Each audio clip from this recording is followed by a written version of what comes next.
America Israel Iran युद्ध के असर से दुनिया के बाजार प्रभावित हो रहे हैं। बात करें प्लास्टिक उत्पादों की तो उनके दाम 20 से 25% तक बढ़ गए हैं।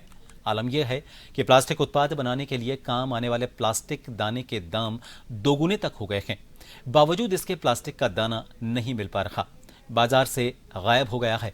हालांकि प्रोडक्ट्स के दाम 40 से 45% तक बढ़े हैं, लेकिन दुकानदारों की माने तो उनके पास पुराना स्टॉक भी मौजूद है। इसलिए ग्राहकों को फिलहाल 20 से 25% बढ़े हुए दामों पर सामान मिल रहा है। लेकिन जल्द ही युद्ध नहीं थमा तो रिटेल में प्लास्टिक उत्पादों के दामों में भी 40 से 45% की बढ़ोतरी देखने को मिल सकती है। जयपुर में इन उत्पादों के थोक बाजार चमेली मार्केट का जन टीवी संवाददाता सुदर्शन सिंह शेखावत ने जायजा लिया।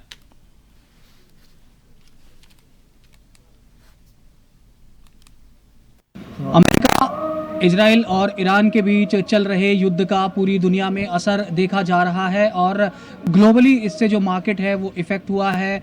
न सिर्फ एलपीजी की किल्लत हमारे देश में देखी जा रही है, कई रेस्टोरेंट्स बंद हुए हैं, कई ढाबे बंद हुए हैं और दाम भी बढ़ गए हैं। साथ साथ में इसका एक बड़ा असर ये आया है कि प्लास्टिक से बनी हुई जो चीज़ें हैं, भले ही वो एग्रीकल्चर में काम आती हो या कहीं भी, क्योंकि प्लास्टिक का बहुत यूज़ होता है अब जो प्रोडक्ट्स होते हैं उसमें, उसके दाम बढ़ जाने से और उसकी शॉर्टेज आ जाने से अब उनके दाम भी बढ़ गए हैं। इस समय हम जयपुर के चमेली बाज़ार में मौजूद हैं और बनेचंद जैन हमारे साथ में हैं और Rajasthan agriculture trade and industry के प्रेसिडेंट। अगर हम आपसे जानना चाहें तो क्या असर अब इस प्लास्टिक के दाने के महंगे होने से बाज़ार पे आया है? देखो, एग्रीकल्चर सेक्टर में प्लास्टिक के पाइप भी बहुत लगते हैं, प्लास्टिक के एयर फैन भी लगते हैं मोटरों के अंदर, और प्लास्टिक के नाना प्रकार के आइटम ये मोल्डिंग वाले लगते हैं। जो एचडीपी का दाना रीप्रोसेस वाला था 45-50 रुपये किलो था, तो जो रीप्रोसेस से बनते हैं जिसको सेकंड का दाना कहते हैं, उसकी रेट तो 60-70 रुपये हो गई। जो वर्जिन का दाना था 90 रुपये के करीब आता था, उसकी रेट 150-160 हो गई और लगातार ये भाव बढ़ रहे हैं। इसलिए व्यापारी चाहता है कि समर्सिबल में, पंप में, स्प्रिंकलर में जो भी आइटम लगता है उनके लगभग सब ने, व्यापारी ये भी चाहता है कि ग्राहक भी नहीं टूटे, इसलिए कुछ अपना पुराना माल कुछ नया माल मिक्स करके बीच की रेट का रास्ता निकालता है। तो इससे हुआ यह है कि रेट तो बढ़ी है, इसमें कोई दो राय नहीं, और यदि युद्ध ये नहीं रुका तो बहुत ज़्यादा मुश्किल में पड़ जाएंगे, व्यापार काफ़ी प्रभावी हो जाएगा। मतलब ग्राहकों को, काश्तकारों को ये महंगी चीज़ मिलेगी। तो अभी तो पुराना स्टॉक भी होगा आने वाले समय में। अगर हम देखें तो 40 से 45% दाम बढ़ेंगे। बाजार पर फर्क क्या है डिमांड पे?